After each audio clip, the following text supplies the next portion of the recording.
जामा मस्जिद के सदर जफ़र अली साहब का एक भ्रामक बयान आया, उसके कारण हमें दोबारा पीसी की आवश्यकता पड़ी। उन्होंने पूरा डिटेलिंग उनके बयान की हो रही है, लेकिन मुख्य मुख्य बिंदु जिसमें उन्होंने सबको कंफ्यूज किया, और अभी भी उन्होंने हमें कहा कि जब लोगों ने मुझे कहा कि आप प्रशासन और पुलिस से मिले हुए हैं, इसलिए मुझे ये बयान देना पड़ा। पहली बात उन्होंने कहा कि जफर जी ने बोला कि हमें सर्वे की सूचना नहीं दी। मैं आपको कुछ चीज़ें दिखाना चाहता हूँ। पहली सूचना मैं आपको दिखाना चाहता हूँ, ऑनरेबल कोर्ट का ये ऑर्डर है।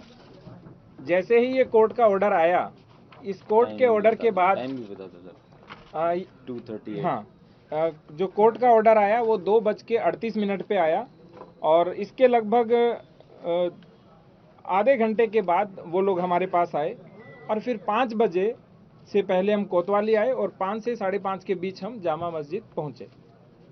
ये कोर्ट का ऑर्डर है, और उन्होंने बोला कि हमें सूचना नहीं दी, जबकि इस कोर्ट के ऑर्डर में बहुत स्पष्ट लिख रखा है कि मैं रमेश सिंह राघव अधिवक्ता को माननीय सिविल जज सीनियर डिवीजन संभल, जिनकी ओर से ये ऑर्डर हुआ था, उन्होंने कहा कि जो सर्वे की कार्रवाई है उसे फोटोग्राफी और वीडियोग्राफी कराकर 29 नवंबर 2024 तक प्रस्तुत करने के लिए नियुक्त करता हूं। और अंत में उन्होंने लिखा कि मैं सभी पक्षकारों को सूचित करता हूं कि सर्वे की शेष कार्रवाई करने हेतु 24 नवंबर 2024 को प्रातःकाल 7 बजे से 11 बजे तक का समय निर्धारित किया जाता है। ये इसलिए उन्होंने बोला क्योंकि 19 तारीख को उन्होंने हमें रात्रि में एक पत्र दिया। वो पत्र ये है जिसमें स्पष्ट लिखा हुआ है कि वहां एक साथ 200 लोग मस्जिद के भीतर उपस्थित हो गए, सायंकाल का समय था, एवं इतने ही व्यक्ति की उपस्थिति में सर्वे का कार्य सुचारू रूप से संपन्न नहीं हो सका।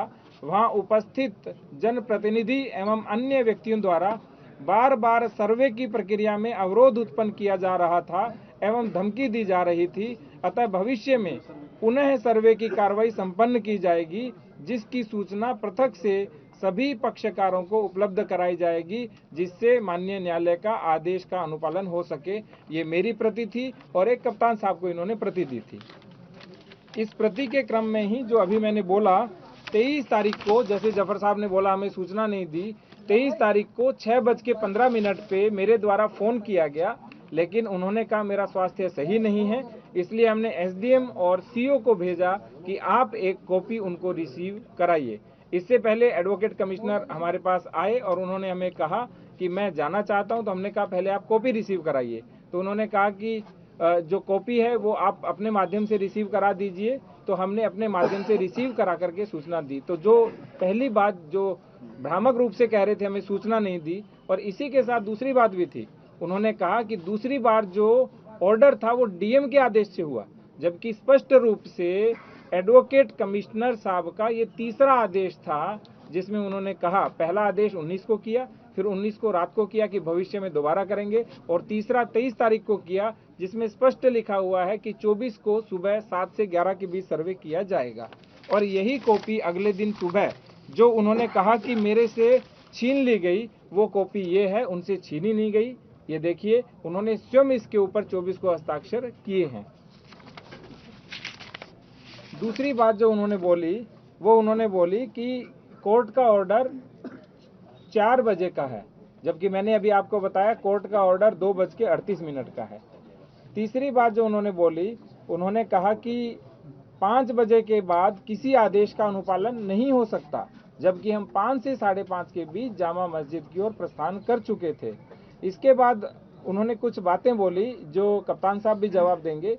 जैसे उन्होंने कहा कि मैंने खुद पुलिस को फायरिंग करते हुए देखा।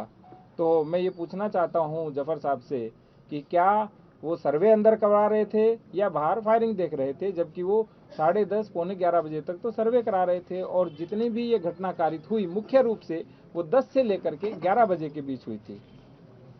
इसके बाद जो आगे उन्होंने कहा कि जब